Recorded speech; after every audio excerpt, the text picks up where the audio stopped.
breath, you fill up my lungs. And if my mind worked backwards just for a minute, I'd hold on to you before the memory's gone. I remember you, you lift my spirit. With you high is all I'm feeling. Remember how we felt alive. I remember you, you make me stronger. Can't go without it much longer. Remember, remember, I remember you, you lift my spirit. With you high is all I'm feeling.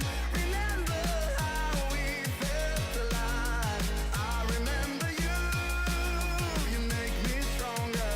Can't go without it much longer. Remember. Yo Zeros, what up? Welcome back to Julio Z, and pretty much everything's all set up. We can go ahead and just begin. As surprising as that is, because usually I have to like figure out everything, because everything has changed. It would be funny if you can't actually hear me right now, but no, you can, so it's fine. Mirsad, stop, going down on me. Thank you. I know that's what you say to a girl, but I just self-burned. Yo, don't make people mad. Alright, so we had a lot of changes from last week. We got a pretty good update. We got Ghost Rider, Juggernaut, and Dr. Voodoo. Well, for Ghost Rider, we just got a uniform. We already had him at tier 4. But this makes it more accessible to use Ghost Rider for a lot of people, because that was a premium uniform. So very seasonal, very hard to get. We did get Juggernaut and Dr. Voodoo. Juggernaut with this uniform is a hero, surprisingly enough. And then we got like 3 different characters that are now transcended instead of being just tier 2. So that's a plus, I would say. Let's go ahead and just check these guys out. There's not really much on or related to anything with like the characters that got transcended. There wasn't really much that they got, because they just got a transcended or an awakened skill. Whoever plays this game sucks like sausages. We need to check the patch notes though, so really quick. Also at the same time I can kind of show what I'm reading, but for some reason this never stays on the right page, which should be here. Let's go ahead and just zoom in a little bit so people can actually read. I don't actually need the emulator to be this huge. I don't know why it's actually set up to be this big. That's what she said. It's too small now. Here's fine. Okay, so we have the patch notes that we need to check. I actually forgot that we haven't even checked those yet. Let's go and check the update news, right? That should be under update news. So update details, there we go. Before I begin, cheers guys, welcome to everybody who's joining. Thank you, by the way. I know it's a bit late compared to the other Fridays, but whatever. So greetings agents, this is CM Fragment of Marvel Future Fight. To save a world from danger, a group of cruel yet deadly dark heroes have come together to form a completely new team. What people? It's just me, Wiga. They're gonna see it later, asshole. Also, you can say the word properly. You don't have to be a pussy. With these update details, we are introducing the August update featuring the Savage Avengers inspired theme. New uniforms have been added for the brutal and merciless members of the Savage Avengers, Ghost Rider, Juggernaut, and Dr. Voodoo. Juggernaut, who possesses overwhelming power to crush his enemies, and Dr. Voodoo, a master of voodoo magic who controls souls, have also received tier 4 advancements. Additionally, Black Knight, aka Just Snow, the wielder of the cursed weapon Ebony Blade, has joined Marvel Future Fight with a new tier 3 advancement. This is the worst freaking part of the update, but everything else is really good. Yay, Jon Snow is finally on the game. We've also added a new lobby theme change feature. I don't mind calling you a nigga. Ay. I'm a white nigga. Yeah, basically we got. That allows you to change the game's main screen. Other improvements to make the game more enjoyable have been added as well, so please check the details below. I have checked pretty much most changes, apart from the actual characters themselves and the skills and everything. So we start with Jon Snow, Black Knight, superhero male, combat, paywalled, but technically also free because we can get him from the event that should start most likely the coming week. His leadership decreases debuff duration. That's not really important at all. Tier 2 passive will give him super armor, increase all defense by 30%, increase skill damage by 45%, bonus damage by 40, decrease damage received by 30. Very standard at this point. Guys, please leave these live so we can check Battlefield 1 and not this stupid ass shit. The normal passive will increase 40% of HP for all allies, decrease damage received for reflect effects by 50%. And then that's going to be for all types of attacks, so physical and energy. Okay, that's fine. I guess that's not really a good passive. First skill is just going to be damage. Second skill is going to be stun and fear. Third skill will be a counterattack skill. So this guy just gets better and better. Huh? It's going to apply fear. It's going to ignore iframes. It's going to apply incapacitation, paralysis, ignoring immunity. Immunity for 5 seconds for him. Damage depending on so damage accumulation depending on damage that you deal, and it's going to be a 1% type, so it's fine.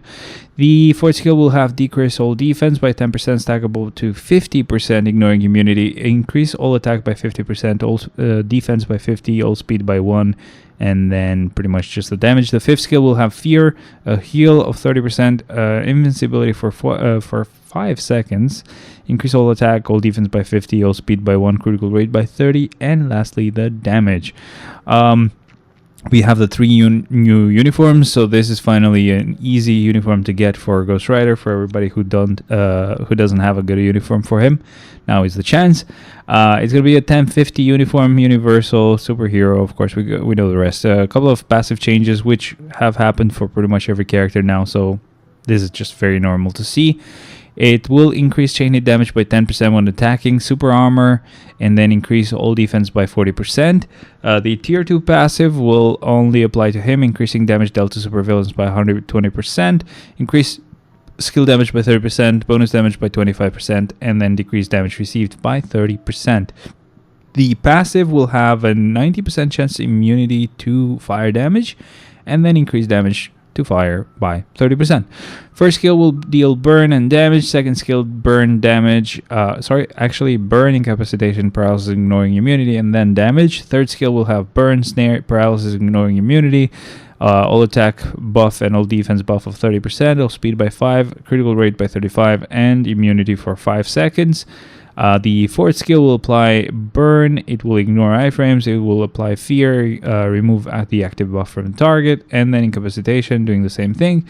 Immunity? No, this is not immunity. This is 100% chance to penetrate super armor, barrier, shield, all damage immune, invincibility effects for 7 seconds, and it gives him invincibility for 6 seconds. Interesting, this is kind of a counterattack skill without the counterattack skill, so it's an ignore iframe, PvP-ish type skill, but not a counterattack. Okay.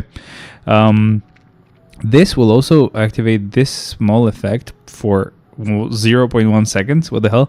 There's gonna be an activation rate when you attack a super villain, where it will increase damage by 150% for one attack. So it's a mini proc only applying to villains. Huh. Okay. Even more damage towards villains at this point. The fifth skill will apply burn, panic, which will increase damage received by 50% to the enemies. It's going to decrease fire resist by 10%, stackable to 50%, ignoring immunity. It will decrease all defense by 5%, stackable to 40, ignoring immunity. It gives him a heal of 30%, invincibility for 6 seconds, and then buff to all attack by 35%. Next, we have Juggernaut. This is very cool. This changes the order in which I would actually tier 4 the characters that I'm tier 4ing. So now it will have to be Emma Frost. She's almost done with the last gear, so then most likely by next week I will have her at tier 4, and after that I can start Juggernaut. and then we can work on native characters, which most likely it might be either Mephisto or Ebony. I'm not exactly sure. Ebony, I already have Judgment on him, and he's a support type, so that might be worth it, but we'll have to see. Let's check out Juggernaut, though. He's going to be a combat superhero, 1050 uniform. This guy was a hero as well. 1050 uniform. I think Black Knight was also a hero. Yes, he was. Jon Snow, of course. Okay, so there's going to be a lot of changes to the passives for him as well. I expect that because he hasn't really gotten a uniform in so long, and most likely maybe ever. The uniform will also increase his HP by 30%. It will decrease damage received by reflected effects by 55%, and that's for all types of damage. It will increase skill damage by 40% and bonus damage by 30% as well. The tier 2 passive will change. So when his health is below 99%, he will heal by 5% every second. And then he also applies this effect for 1 second, which is where when his HP is below 40%, he will increase all attacks and all defense by 60%, all speed by 5%, and critical rate by 25%, removing incapacitation as well. And he will also remove all debuffs. So this has a 5-second cooldown, and then there's a 1 second cooldown after that. Hola, I'm pretty sure that's a bot though. I can tell immediately when there's bots. There's no need to even try, man. You better ban yourself from this channel, from this Twitch account, on your own without me needing to do it. So the passive itself will ignore dodge by 30%. It will give him super armor, increase all defense by 20%, decrease damage received by 40%. So it's just for him. No real support types at this point. First skill will apply stun and then damage. Second skill will apply stun, fracture, and then invincibility for him and damage. The third skill will have silence, immunity for 3 seconds, buff to all attack by 10%. Oh wait, no, wait, what? Oh shit, this is bad. It's an increase of all attacks by 10% per 1% of damage received. So this is damage accumulation based on damage you receive. It's the damage accumulation that I actually hate, and it can go up to 15% of his max HP. This really sucks. I don't really like this types of damage accumulations. I just hate them. Either way, whatever. He's gonna be level 80 for quite a while. No, I'm lying. He will be tier 4 because he's a mutant. I always tier 4 mutants. Whatever.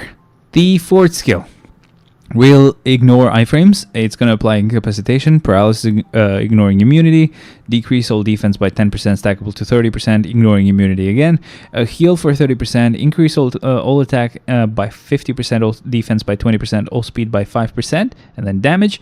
And the fifth skill will apply incapacitation, paralysis, ignoring immunity, invincibility for him for 5 seconds, increase damage by 50% for 2 attacks. So it's a mini proc for 2 attacks. So that's interesting. We'll see what the skills are like though, because we'll have to see if they can even be cancelled at all. So yeah, we'll check it really soon though. Let's see Dr. Voodoo. He's going to be a universal superhero, 1050 uniform, a lot of passive changes for him. This is the first uniform for him. I'm not exactly sure about Juggernaut. I think he also got his first uniform there. The uniform will get a lot of passive changes, and this actually will be a support type, so it will apply to universal type characters. It will increase damage dealt to supervillains by 50%, decrease damage received from supervillains by 20%. The leadership will increase all debuffs effects by 40%, and increase all basic attack by 30%. This applies to all allies. This is really good. This gives him this gives the characters the rogue ability, where, for example, a rage will apply much longer and at a higher percentage. So this is actually a really nice leadership. The tier 2 passive will also apply to all allies, ignoring the target's dodge rate by 30%, and then the rest applies only to him, which will increase skill damage by 50%, bonus damage by 45%, and a 90% chance to become immune to fire damage. Okay. It would be his second, by the way, for Juggernaut. Huh, so you're not a bot. That's interesting. I expected that to be a bot. I'm not actually used to people showing up on Twitch. Anyway, if Twitch is having issues, by the way, because I see the bitrate going down once in a while, you can always join me on YouTube. Only if you have issues, or if if you'd rather go on YouTube, go on YouTube. I'll give you a link or something. If not, if it's fine, just stay there. It's totally fine by me. I can read both chats. Welcome, by the way. Thank you very much for being on stream. You can join Discord too if you want. Either way, I should post it for everyone to have a link to join by. Though I should... Oh, not this one. I should grab the link from... I should have saved it. Damn it.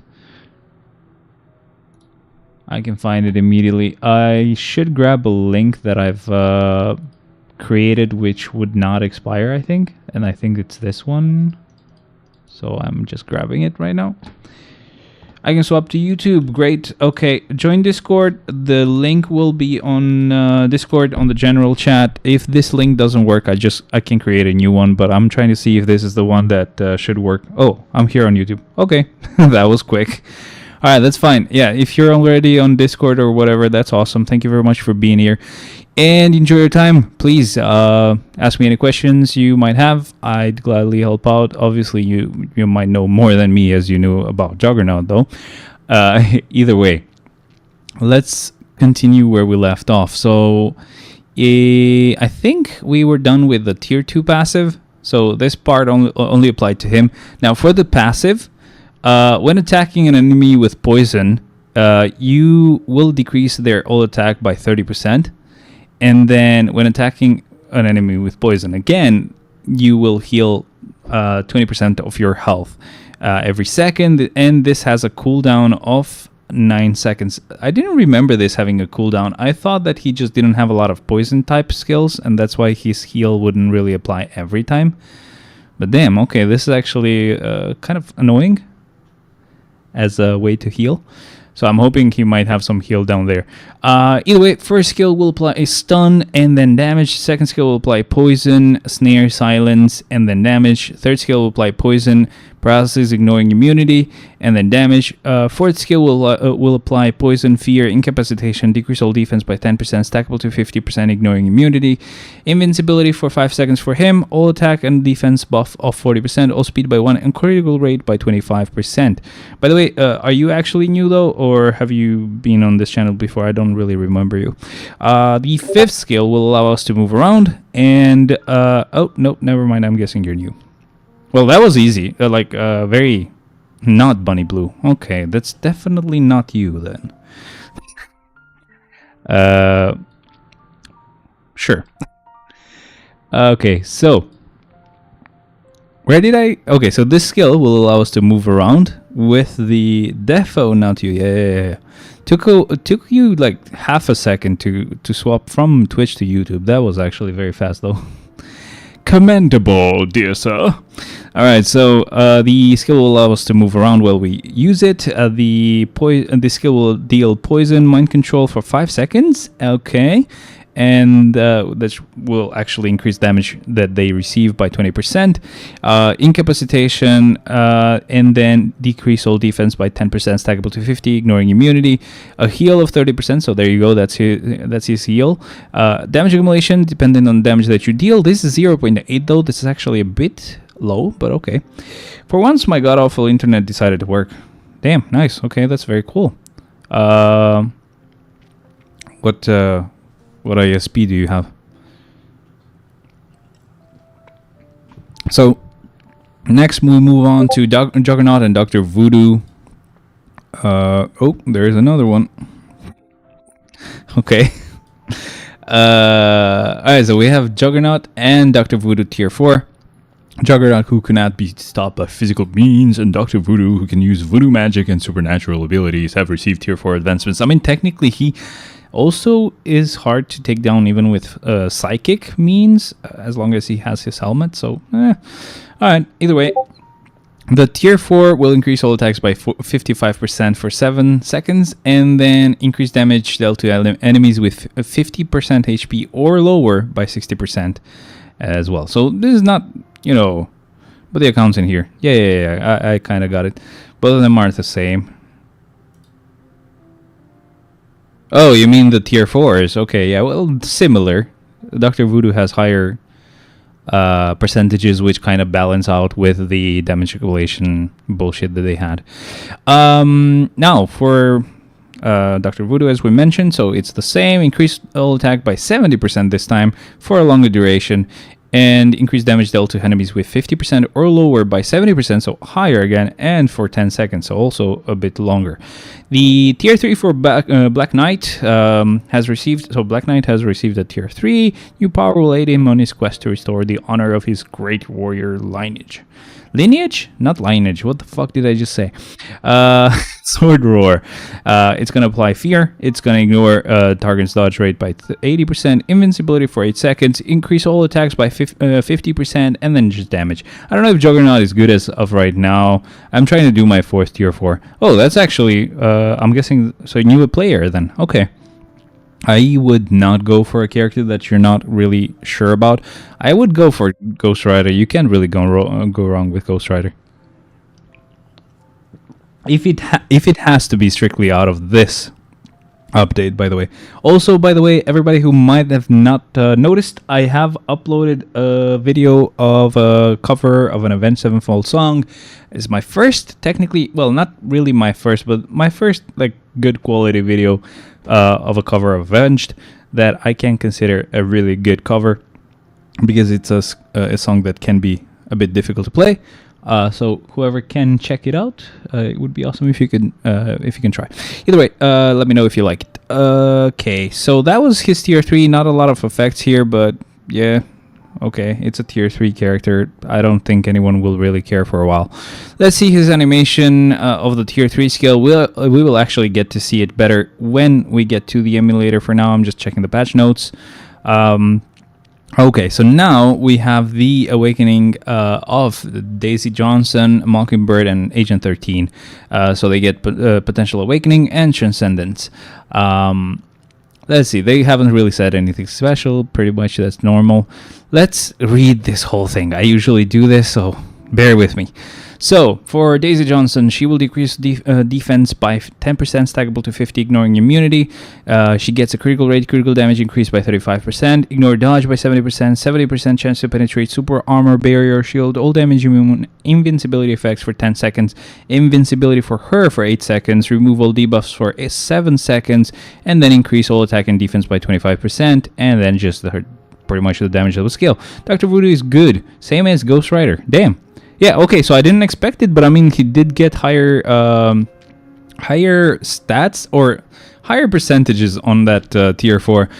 Kind of surprising, because his damage accumulation was like 0.8%, which is technically a bit low compared to other characters, but yeah, it never really matters.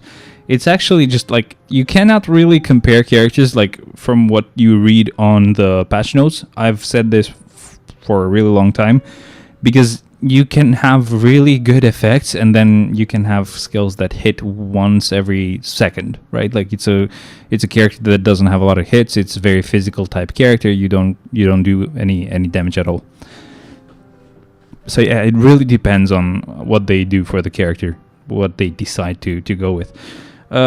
Voodoo is a good support and can do stuff from what I heard. Yeah, I mean, also his own support does help him. So yeah, makes sense. And plus, yes, it's very worth. If you're gonna go for an upgrade anyway for one of these characters, if that character can do a good amount of damage, the fact that he also is a support type, hell yeah, man. Like, for sure, definitely check, because obviously I'm not gonna tier 4 any of them anytime soon. I play as a free-to-play in a way, like I don't speed up my tier 4ing process. I just do it as fast as I can normally, which will be slower than normal now, because I'm not gonna take tier 4 materials from most of the game modes. I will actually go for the CDP chests just because I'm stupid. I know it's a waste, but whatever. But yeah, like definitely check out and see how he stacks up against Ghost Rider, because if he's just as good, then yeah, go for Dr. Voodoo. I just buy the Stark Stash. Same for me, man. I only buy like a few more packages whenever we get like seasonal uniforms, just so I can get the paywalled ones, but that's pretty much it. Let's go ahead and read skill for Mockingbird. So it's going to be decrease all defense by 10%, stackable to 50, ignoring immunity. Critical rate, critical damage increased by 35%, ignore dodge by 70%, 70% chance to penetrate super armor, barrier, shield, all damage immune, invincibility effects for 10 seconds, invincibility for her for 8 seconds, remove all debuffs for 7 seconds, all attack and all defense buff of 25% as well, and then just her damage. Lastly, we have the one for Agent 13. It's going to be decrease all defense by 10%, stackable to 50%, ignoring immunity. Critical rate, critical damage increased by 35%, ignore dodge by 70%, 70% chance to penetrate super armor, barrier, shield, all damage immune, invincibility effects for 10 seconds, invincibility for 8 seconds for her. Remove all debuffs for 7 seconds, increase all attack and all defense by 25%, and lastly, the damage. Let's see, this is the skill from the point of view of Daisy Johnson. I'm guessing, yeah, it's not really going to be a very flashy skill, so what can you expect? This is from the point of view of Mockingbird. Let's go ahead and just check it really quick. Again, I will go through and show them through the emulator just because they will look much better, and they look very small right now. You might not even be seeing them because, yeah, I don't know. It's better from the emulator, trust me. I'm just gonna finish this really quick though. New lobby theme change feature. We are excited to announce a brand new feature, lobby theme change feature. Now you can customize the main screen of Marvel Future Fight, the first place you visit and where you get ready for battle. Check out the in-game store to browse a variety of new lobby themes designed to give your lobby a fresh new look and feel. So you have the normal one, you have this street view thing. Google Street View, yeah. And then you have the one from Dormammu. Those are the free ones, or basically the gold purchase one. The rest are actually crystal walled. And to be honest, they all look blurry, so like in low quality. So totally fine to just go with the free ones. Each background theme can be purchased with gold, crystals, and other currencies. So I'm guessing you can also sometimes get them from events with tokens, which is very annoying. New artifacts. So we have new artifacts for Black Knight, Daisy Johnson, Mockingbird, and Agent 13. Pretty long for him, though. That's what she said. So the one for Black Knight, when his health is below 50%, he will ignore a basic damage. Wait. Ignore basic damage for 5 seconds. Increase basic damage by 5% for each instance of damage ignored, up to 25%, and an additional 0.5% of total instinct up to 200%. And then decrease all damage received by 5% of each instance of damage ignored, up to 25%, and an additional 0.5% of total instinct up to 200%. So I'm guessing for 5 seconds you get to not get hit, and all of that will accumulate. And then up to the point where it reaches 25%, plus the additional percentage that gets applied depending on your instinct as well, and that gets added to your damage and to your or the decrease of the damage that you receive. So it's very convoluted, a very convoluted way to just increase your damage while keeping you protected for like 5 seconds. And again, basic damage, I'm not exactly sure what they mean by that. Does that apply? Does that mean it doesn't apply on bosses or whatever? I really don't know. They don't really explain these kind of things, so you have to just try it. The one for Daisy Johnson will increase all attacks by 25% and additional of 0.5% of total instinct up to 200%. The artifact for Mockingbird will increase all attacks by 15% and additional 0.4% of total instinct up to 200%, and a 15% chance to dodge all attacks and additional 0.5% of total instinct up to 200%. Lastly, the one for Agent 13 will ignore dodge by 25% and an additional 0.5% of total instinct up to 200%, and increase all attacks by 20% and additional 0.5% of total instinct up to 200%. We have the new Future Pass, Plus Season, and special icons. So there's just the stuff that you get for free. We have a $10 GIF that we can get for Juggernaut, and $30. Well, technically this would be 40 because you have 10 here and 30 here. So that's a $40 fucking GIF, and it's for Ghost Rider. So yeah, there they are. So this is the one for $10. This is the one for $30. This is going to be from an event, most likely. Check out the new uniforms inspired by Savage Avengers. So there's no more uniforms for this collection that we're going to get, even though we have a data mine. I just used the Dark Dimension. Yeah, I guess. I mean, I don't know. I like the street view. I just, we're on the ground. We're just like grassroots, you know. We're not up in the air, you know. We're grounded. Oh man, we're not on the 22nd floor. We're actually on the ground floor. These are gonna be jokes that you might not know unless you actually know of the China show. Either way, all right. So this is pretty much it. There were a few changes that they've made, which were huge. This update was actually insane. I don't know why people. I'm guessing maybe people didn't hate it, but I felt like not a lot of people liked it.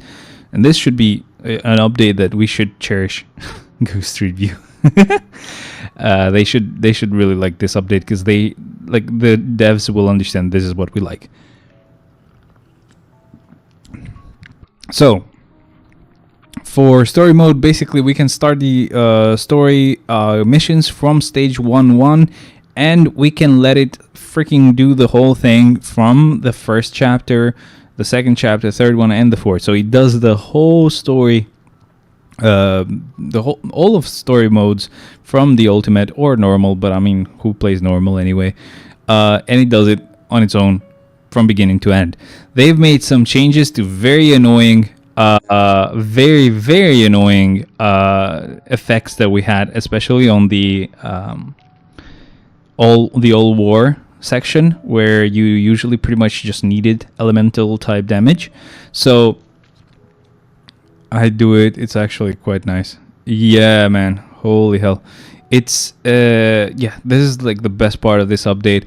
So basically they had immunity to energy damage, immunity to physical damage, reflect damage to heroes, or reflect damage for villains. I mean, this was fine-ish because technically, I mean, the game would have given you characters that were heroes or villains anyway to use, so that's fine. But maybe it would put some characters that had become heroes or villains through a uniform, so that could be a problem later. I guess that makes sense, but it's fine. I'm not gonna I'm not gonna be unhappy about this. This makes it easier, so it's fine. Enemy immunity to non-elemental damage as well. So basically this just got to 40% chance, so that's totally fine. And all this does, instead of just reflecting everything, it just increases the damage that you take, because reflect is just scary. It's just your own damage. Like, the stronger we get our characters, the easier it's going to be to just get one-shotted by your own damage. Anyway, and this is just, again, 40%. Timeline battle, this is very annoying because not too long ago I wasted all my advanced glory tokens that I just had sitting there for just random stuff. I could have just been set for life, because this you can get one per week, and I could have been just set for life, but whatever. Just vote Arthur Van Dragon. That's the one I vote for, and I get a few cheers, or I get a few tokens once in a while, and then when he wins, I get a lot of tokens. Yay me. Character level up, a sorting feature has been applied, but whatever. This I don't care about, so it's fine. I really don't use it. Giant Boss Raid, this has been pretty good as well. So this has been, I didn't really pay attention to this that much or give it as much importance as it actually has. So when you actually create a lobby, or when you do quick start, or whatever you do to actually start GBR, you will be prompted to actually set a team first, and then you enter the lobby. So what this would do is, I was like, okay, whatever, they're not going to be as annoying. Man, they're not annoying at all. Like, when someone is joining, they're ready to go. They're going to press the ready button immediately. They're not going to find a team or anything like that. And the only time when they are going to be annoying is when they might wait for like a boost point to fill up, because they just are right there. They have 9 boost points out of 80, and they need 80. Whatever. I would wait for that. This is insane. The function remains the same as before. Blah, blah, blah. That's okay. And then the co-op as well. When the co-op button actually applies, pretty much you get a buff to all your skills by 10% for 10 seconds. That's really, really cool. Thank you very much for that. It's been great. Timeline battle and other world battle got a speed battle feature, just like Timeline Battle Arena, where you can play the game at 1.3% speed. It would have been not 1.3%, times 1.3 speed, whatever. I would have been happier if it was like 2. I really don't care about PvP. I can't really control it anyway, apart from timeline battle, but it's fine. I don't really do it anyway, so speed battle all the way. Epic quest and daily challenge. So some clear conditions have been changed from when to participate. So this is very huge as well for timeline battle. This can get you to get stuck sometimes. Just very close to being done with the epic quest. Dimension missions, you get some of the premium characters on the actual dimension mission rewards, and so their appearance is not guaranteed. Like, I think they are on the list, and then it depends on the day. I think that's how it works. I'm not exactly sure. Either way, I'm not waiting on that. I'm gonna get him from the event, right? For the power saving mode theme, there was an issue that when a battle ended, because you got disconnected or anything, you would never really know unless you actually unlocked it. So they will give you a message now. For Multiverse Saga, a function has been added to skip the initial event scenes when you enter this content. That's fine, I guess. Like, the less waiting, the better it is. Less loading. Okay, I get it. Emblem collection, the back button. This was so good. The back button has been improved so you can return to the immediately preceding screen from anywhere within the content. This was very annoying. You got to the emblem collection freaking section of the game. You had like 3 different sectors, whatever you want to call them, for the Spider-Man ones, the Agents of S.H.I.E.L.D. one, or whatever they are. Either way, you get what I mean. And you choose one, and you find one emblem, you check it, and you go back, and you're on the first fucking page. Fucking find your way in there again. So yeah, they fixed that. You go back to where you were, so it's so good. Bonus mission rewards. A magnifying glass has been added to check the item. Whatever. I don't know what this is for, so I don't care. Main lobby gyroscope feature. This is kind of fun. I don't hate it. It's kind of like the same vibe as when we got that update on AC, where you would actually use the camera on AC, and you could actually just watch the fight happen on your desk. That is actually so cute. Can't you do that for every like game mode? Imagine Shadowland, bro. Imagine Shadowland. I would not mind keeping my phone and actually recording the screen off my phone, or using my phone as a secondary camera, or I would figure out a way to put the camera and connect it to this emulator, the LD Player emulator, so that I could actually just set it to just be happening on my desk, or maybe on top of the GPU or whatever. I would do something funny. Why not? But yeah, it's kind of fun. You can just move around, and the character goes from side to side. Wow, this is so cool. This is just peak technology. I love it. Emma Frost, there was an issue where the model was not displaying properly when moving. They fixed that. There was an issue on 5.1 where the battle would not progress due to getting stuck on an object. Great when they fixed these. That's very, very awesome. It hadn't happened to me, but whatever. It's really good. I think this is an old one. They did actually update the game at some point as well, because there was an issue with the auto repeat function not working. There was an issue with the shop, and then an issue with some language applied to the game. So the fact that they fixed that is also very nice, but not really super important for me right now. Either way, let's go and jump into the game. Let's check out these freaking characters and skills and stuff. So let me just make sure that the controller is enabled. We're rocking the pink controller right now. I'm too lazy to go further there and get the red one. The only annoying thing is that I have a cable. Do I want to do it? Do I want to do it? Oh boy.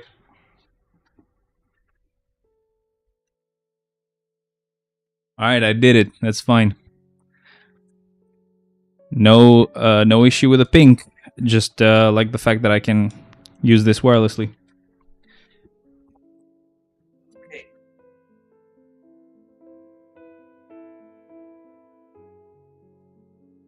Perfect. He went for it. Yep. Had to grab this and had to untangle the cable of the headphones. It's a bit too long, and it gets rolled over by the rollers. What would you call those? You know, the chair legs that have a little rolling thing. I don't know. Either way, English is not my native language, so I think I'm excused.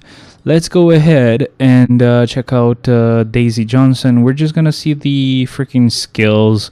And by skills, I just mean the awakened skill, so it's fine. Before we do that, though, combat settings, turn on VFX. I don't know why it always turns it off. The wheels, right? I would be okay, and it would be understandable if you would want to leave right now. I'm so stupid. This is the skill from Daisy Johnson's point of view. Again, it wasn't very exciting. We already saw that. We're gonna go with Mockingbird next. We're only gonna go with their latest uniform. I'm not gonna try the skill for every uniform they have, because I mean we don't care. They're all bad uniforms. But there was the skill, and it was very short and sweet, or whatever. Again, it wasn't really. It didn't matter. Let's check it out from Agent 13's point of view, and we're done. Let's actually now go and check it for the characters we really care about. So, you're saying Juggernaut, we don't know if he's good, right? Alright, I'm checking his uniform first. Nah, I can't speak English half the time and I'm from England. Do you actually live in London? London! Well, I don't know. Yeah, we'll have to see. This guy is huge, dude. Man, imagine if he had like brass knuckles or whatever. Oh boy. Oh man, I would not want to be going against him. No, Newcastle. Okay, I think it's not as bad as in London, right? Let's see. Basic attack. It's very basic. Who would have thought? Let's start with the first skill.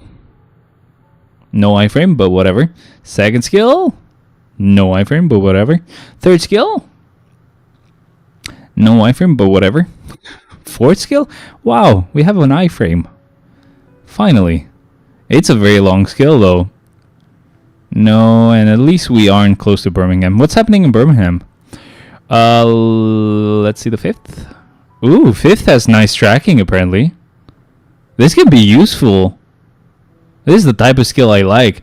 I mean, it's very slow. All of his skills apparently are very slow, but it's got very nice tracking because it looks like the system just actually changes the target mid-skill. It's very useful compared to like what you have with Sharon Rogers, where she will just shoot at the wall or somewhere off the distance because that's when you start the skill, but the enemies have not waited like you would expect them to from like Dragon Ball Z or something. You've watched that for too long, man. You expect them to just wait for you to supercharge, and yeah, they're not there. You're just shooting at dirt. But yeah, this skill really looks cool as well. But the fourth was kind of fun to watch. He's already dead. I don't know where I know this meme from, but like, he's already dead. I don't know. Was it like Family Guy? Damn, it has so much fucking trash. It's basically NYC. Yeah, I know, but yeah. Okay, cool. The UK is pretty good if you live in the right place. Let's see the Awaken skill. I actually don't remember it. But it's him just jumping around. That's funny. I wish his new uniform also had more, like, faster jumping around skills. It's not going to be as bad, by the way. Keep in mind, I've noticed that on the skill preview, you have the normal attack speed. If you have an increase to attack speed somehow on your cards, this should be a bit easier. The right place, not in the UK. Do vyštiplaka po do náš garden. Ghost Rider is PvP, by the way. Fully PvP? You can't really, like, is his damage trash now? What? Let's see the tier 4 skill, by the way. No real hit, but very angry. I like it. That was Albanian. He's my friend. I was asking if he wanted to join on Discord to chat. Okay, that was fine. I will have to see how he is on when we actually play him, because here you don't get your card stats to apply. He's good for both. Oh, okay, that's fine then. I really don't care about PvP. I don't know if you're new here, so just so you know, I think PvP is retarded, so we don't care about that. Anyway, let's go with the basic attacks. Very very fun. He's like he's kind of dancing. He's like. And then once in a while he actually does leap from above and just rain down justice or something. Oh, that happens when you're too close. Okay, so once in a while, if you're too close, he will get up in the air and just shoot and go back.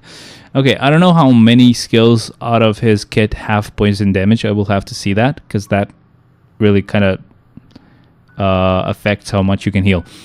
So basic attack, we checked it. Let's go with the first skill. Man, I like his animations though.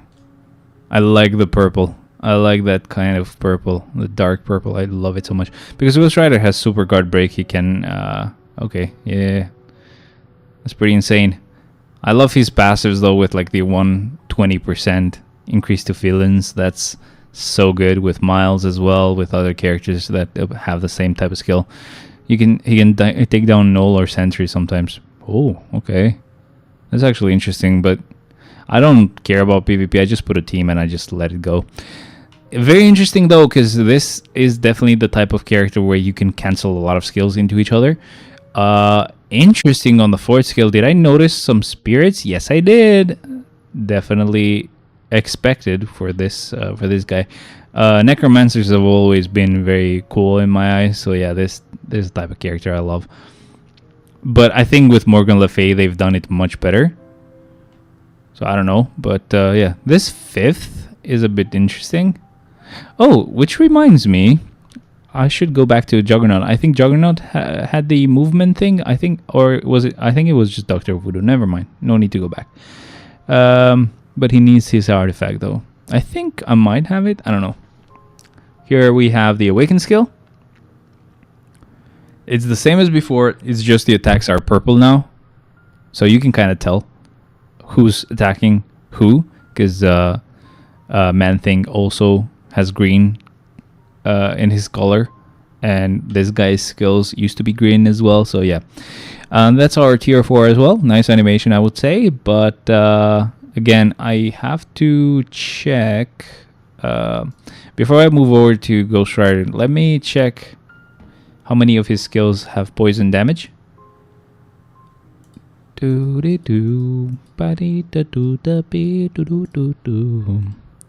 Alright, so energy damage, energy damage, energy damage, energy damage, energy damage. Damn. So no poison?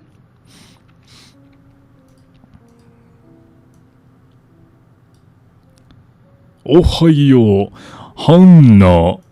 Welcome. Welcome back. Thank you very much for being here. No poison on him? Wait, what? So he would work with a rage, I guess, or the CDP of competition. What was the latest CDP that we got, which was kind of nice? I think I would go for that CDP since I don't have any of them, and people have said that it's really good, like maybe even better than rage. I would probably get it. Let's move over to Ghost Rider. Again, I'm guessing no poison damage. Very weird. So I guess you can't heal with him? What? I mean, you can't heal with the passive? Only with the 5th skill, I guess. Alright, let's check out Ghost Rider. That's a basic attack. Very slow, but again, only on skill preview. First skill, very cool. Second skill. Nice iframe, pretty long as well. Third skill. Feels like you can cancel it, so that's okay. Actually, let's test it. So, third skill. Pressing the first skill. Let's see if it's gonna give you... No! Okay, so you can... I thought he'd do mind damage. Wait, was it mind damage? Maybe he did mind damage, but it also had poison on a couple of skills. I know that it wasn't all skills, but he did have some poison. Okay, so you can't actually cancel this skill then. You have to wait for this to hit the ground and then you can cancel it. That sucks. Anyway, 4th skill. This is definitely a skill where you actually don't want to cancel. So yeah, the 5th should be cancelable, but let's actually go ahead and check it. We have a huge ant or spider. I can't decide. All right, let's cancel. Yep, you can. All right. So I would guess 3rd skill, wait for him to hit the floor, make the little freaking spider appear, and then use the 4th skill. That should work. I love Ghost Rider skills. Yeah, man, they're really, really good. Let's see that tier 3 skill. Tier 3 is easy to cancel as well. You can cancel it immediately. It helps out a ton with your damage. Bingo, true. Yes, I knew he had some poison somewhere.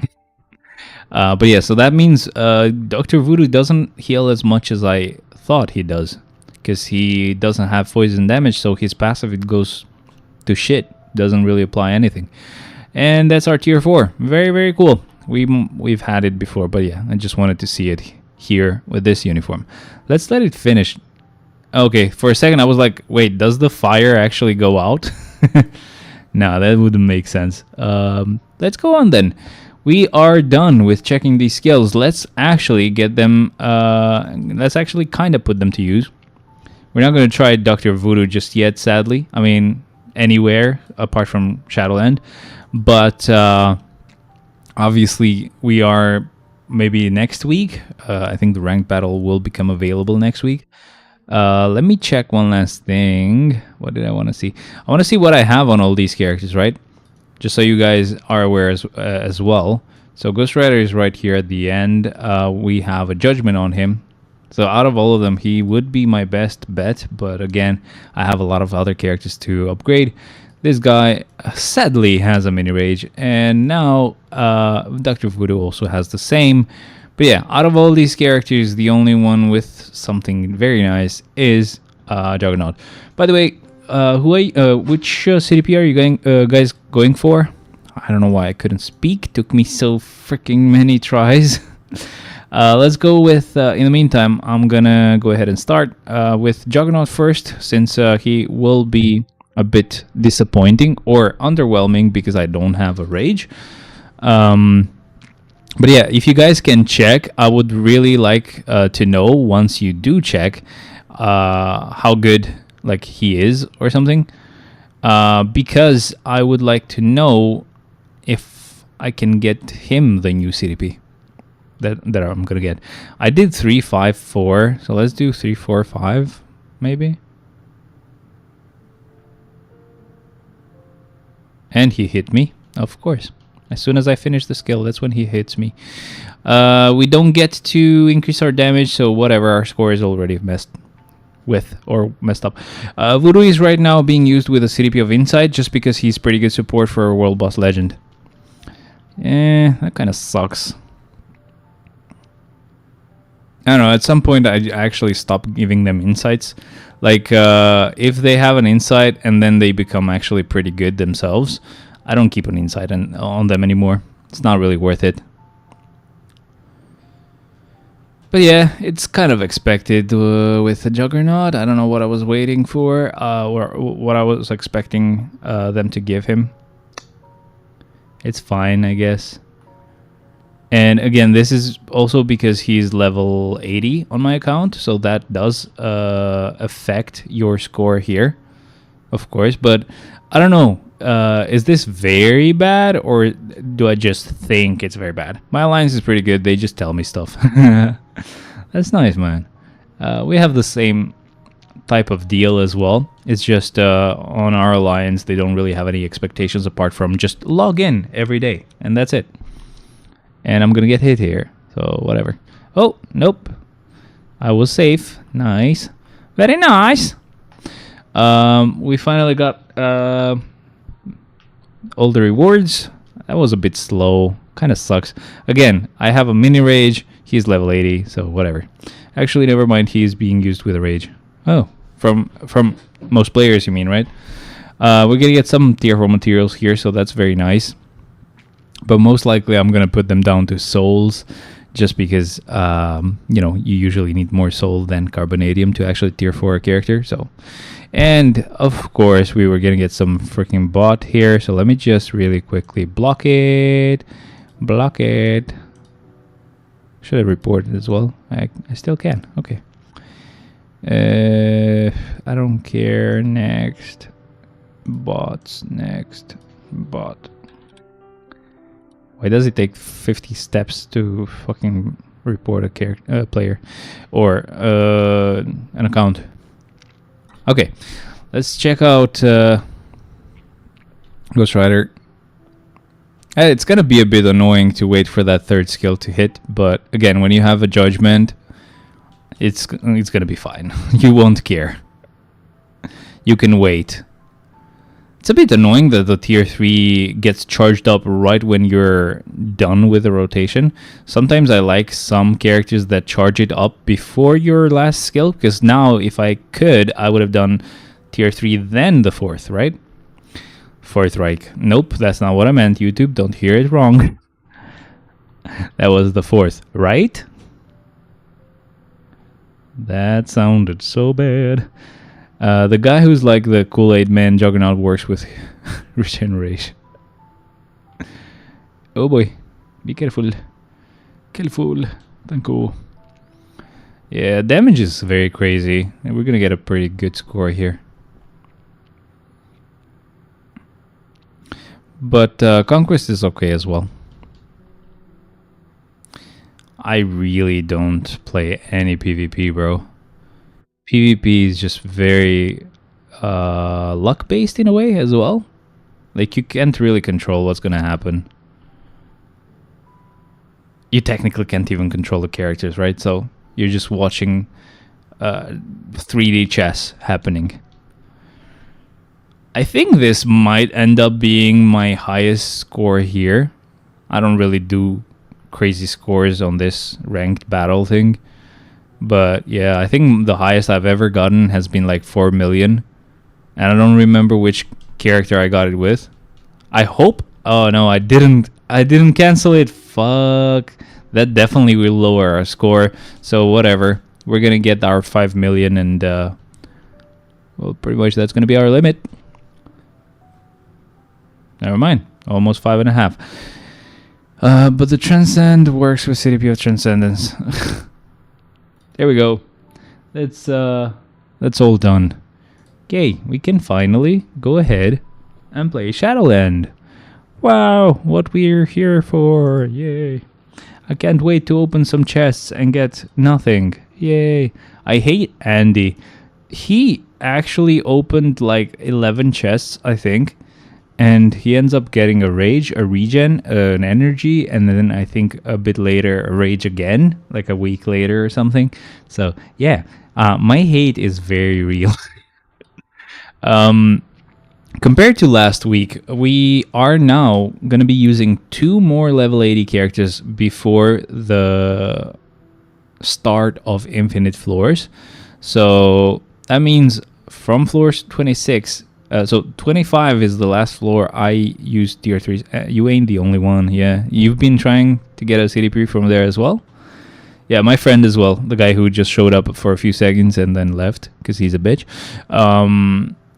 I've been doing Shadowland for him just because I'm bored and I like the game mode a lot. And I've been trying with his account as well, and I'm not getting anything. Let's see if we're gonna get any luck this time though. But do you have a strategy for free-to-plays to reach floor 235? Oh yeah, just play the game. Also welcome. Also, yeah, join Discord if you are not on Discord yet. Awesome. Thank you very much for being here. But yeah, I do mean it. Just keep playing the game. Collect characters. Collect uniforms for characters. Improve your cards. Definitely improve your swords. That's an easy, good amount of damage you can get, right? Just get 2 blue swords, 2 orange swords, and 2 purple swords, just so that you can get 6 stones in total for each color, and your account is already very, very improved. Of course, you know, in my case, I have a lot of Pierce. I have 25% Pierce. Get as much Pierce as you can, but that's not the secret. The secret is just get as many tier 4s as you can. So that's what I mean by just keep playing. You will get a lot of tier 4s slowly, and you'll get to a point where a good portion of that 235 clear, you will clear with tier 4s, and tier 4s just don't give a shit. They just do everything. My friend is a fucking god when it comes to luck. I almost have 4 for each. Nice.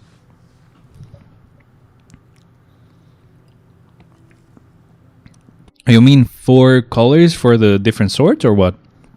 And I have 8% pierce. I think it was a must to get on every character's power, Hungry Hulk, and Obelisk of 1% or 200% increase. Look, procs are nice. I personally go with mini rages. So these are like a bit worse, but they apply on every skill. You don't have to do a rotation perfectly, or else you lost your proc and most of your time you're not dealing the right amount of damage. But it's not a must. Like, you can get either Power of Angry Hulk or Overdrive. But yeah, if you don't have a lot of gold, what I did with this account is I would give them a set only when I would tier 3 them or transcend them. At tier 2, at stuff like, or at those stages, I wouldn't actually do it because it was fine. They didn't really need it. But yeah, tier 4s just do every floor, so that's why it's good.